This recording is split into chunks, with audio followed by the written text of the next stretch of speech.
Diversity is clearly a key part of the University of Waterloo's identity as an organization. This diversity contributes to the creation of a rich environment in which to learn, teach, and research, but it can also contribute to the development of barriers. When our differences prevent us from fully understanding how others see a situation or how they understand and communicate their ideas, barriers can develop that negatively impact our ability to work, study, and learn successfully. The Conflict Management and Human Rights Office works together with many partners on campus with the aim of eliminating such barriers and creating a place where everyone can succeed, regardless of sex, gender, racialization, color, ethnicity, age, ability or disability, sexual orientation, or other personal characteristics. One important step in achieving this goal is to promote understanding. Once we understand where negative beliefs and behaviors come from, we are in a better position to address and prevent such behaviors. Stereotypes are the basis upon which many of these barriers develop.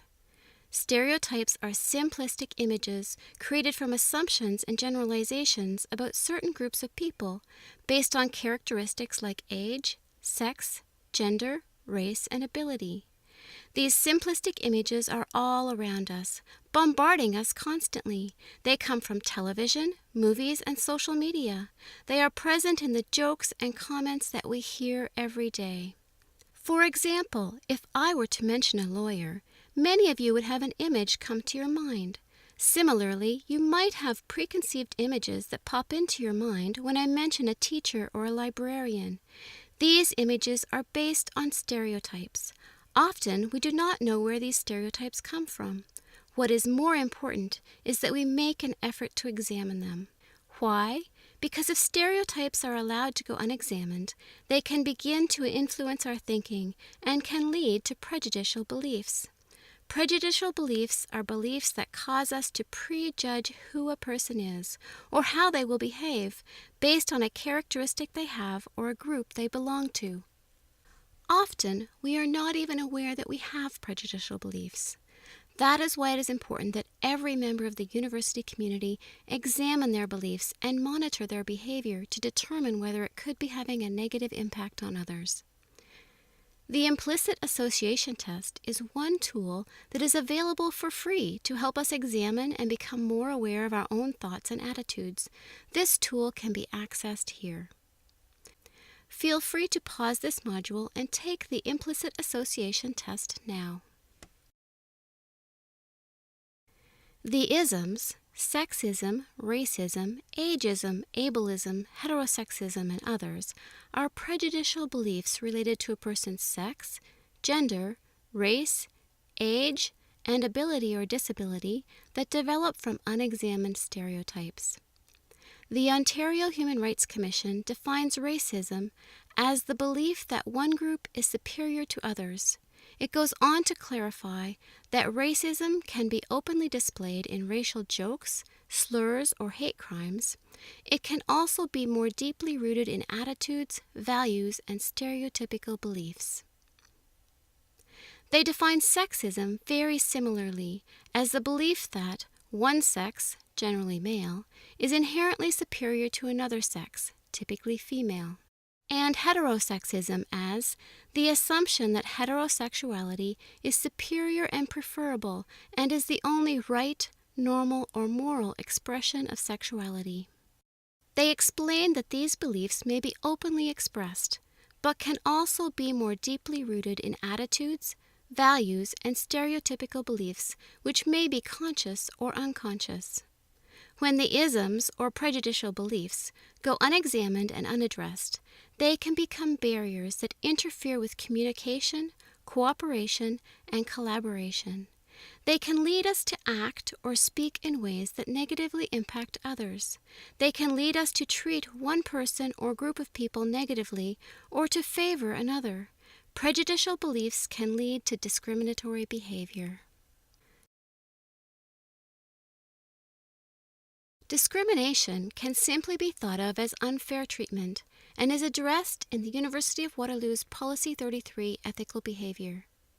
The Ontario Human Rights Commission describes discriminatory behavior as behavior that usually does not give the person credit for their own unique merits, capacities, and circumstances, makes stereotypical assumptions, and has the impact of excluding persons, denying benefits, or imposing burdens. It is important to note that the Ontario Human Rights Commission mentions the importance of impact in identifying discriminatory behavior.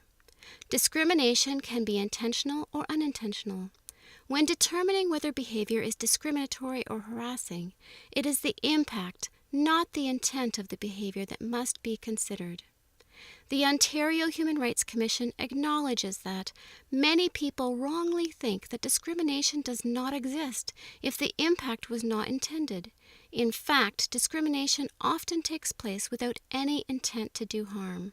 This means that even if comments or behavior were intended as a joke, if they have had a negative impact, they may be considered to be discriminatory or harassing. When prejudicial beliefs and discriminatory behavior go unexamined and unaddressed, they can lead to a workplace where people are not able to succeed because of bullying, harassment, and even violence. It can negatively impact not only the individuals involved, but the organization as a whole. This can create a poisoned or toxic environment. It is also important to understand that discrimination is not always the result of the actions of individuals, but over time may have become embedded in the policies and practices of an organization. As we become more aware of the impact that our own behavior may have, our eyes may be opened to the presence of discriminatory practices and policies. Understanding the relationship between stereotypes, prejudicial beliefs, and discriminatory behavior is the first step in promoting change and preventing discrimination and harassment in our community.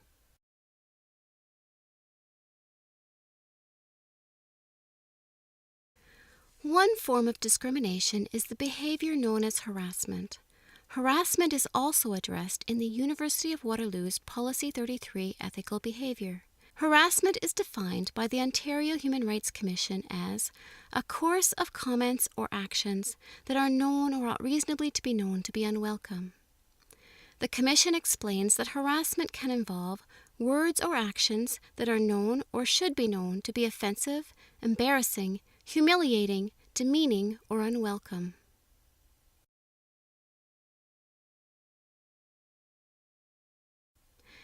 This definition of harassment has three key components. It involves words or behavior that is offensive, embarrassing, humiliating, demeaning, or unwelcome, or, put more simply, words or behavior that have a negative impact. It involves a course of conduct. Typically, harassment is behavior that is ongoing or repeated, but if the behavior is serious enough, a single event can be considered harassment. It involves behavior which the person knows or ought reasonably to know is unwelcome. This means that each person is expected to be paying attention to how their behavior is impacting others, and if someone indicates that behavior is unwelcome, it is expected that the behavior will stop. The Ontario Human Rights Code prohibits harassment and discrimination in 5 identified protected social areas: accommodation or housing, contracts, employment, goods, services, and facilities, and memberships in unions, trades, or professional associations. The Code protects Ontario residents from discrimination and harassment in these 5 areas based on what are referred to as prohibited grounds under the Code. These prohibited grounds include age, ancestry, color, race, citizenship, ethnic origin, place of origin, creed, disability, family status, marital status including single status, gender identity or gender expression, receipt of public assistance in housing only, record of offenses in employment only, sex, including pregnancy and breastfeeding, and sexual orientation. Here are some important facts about harassment. Harassment can involve remarks, jokes, or innuendo, the display or circulation of offensive pictures, graffiti, or other materials that may be in print or electronic form. Harassment can also involve the singling out of an individual for humiliating or demeaning teasing or jokes because they are a member of a protected group, or it can involve comments that ridicule an individual because of dress or other characteristics that are related to a ground of discrimination. Individuals who have been recipients of such behavior often describe their environments as being poisoned or hostile. A poisoned or hostile environment can be created by comments or conduct that have the effect of making a person feel demeaned or disrespected. Harassing comments or conduct may not be directed at a specific individual and may be from any individual, regardless of position or status. A single comment or action, if sufficiently serious, may create a poisoned environment. The fact that a person does not explicitly object to harassing behavior or appears to be going along with it does not mean that the behavior has not poisoned their environment and does not mean that it has been assented to.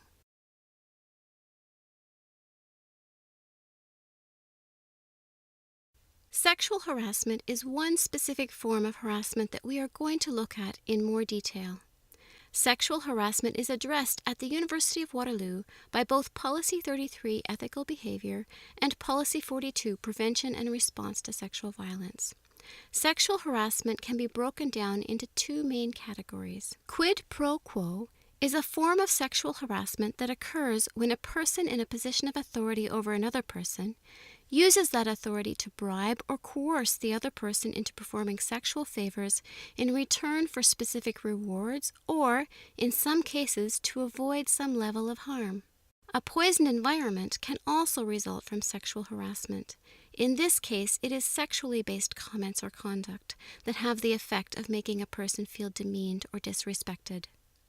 Sexual harassment can include asking for sex in exchange for something, like a better mark, a promotion, or an apartment repair. Asking for dates and not taking no for an answer. Demanding hugs. Making unnecessary physical contact, including unwanted touching. Using rude or insulting language or making comments that stereotype girls, women, boys, or men.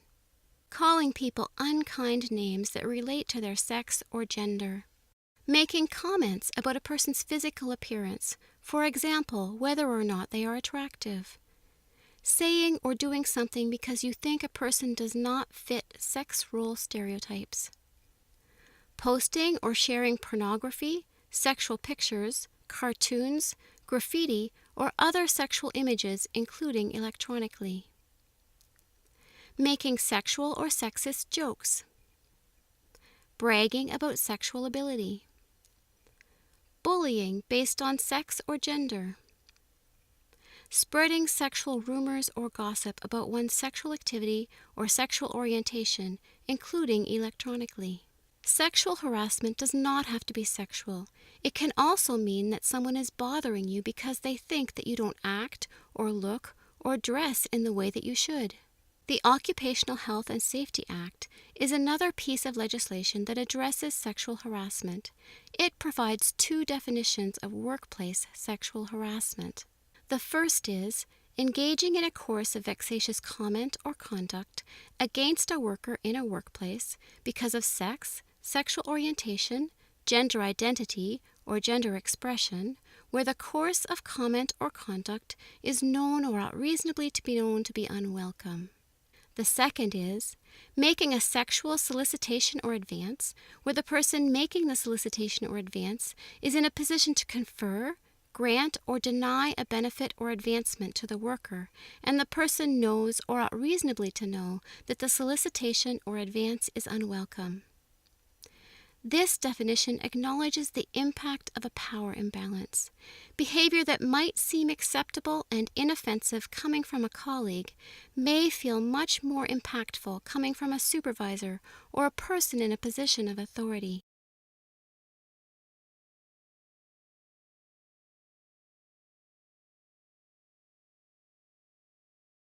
The Occupational Health and Safety Act also addresses workplace harassment, which it defines as a course of vexatious comment or conduct against a worker in a workplace that is known or ought reasonably to be known to be unwelcome.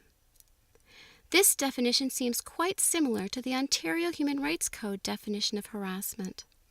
One significant difference is that workplace harassment may not be based on any of the prohibited grounds discussed earlier. Often, workplace harassment can also be thought of as workplace bullying.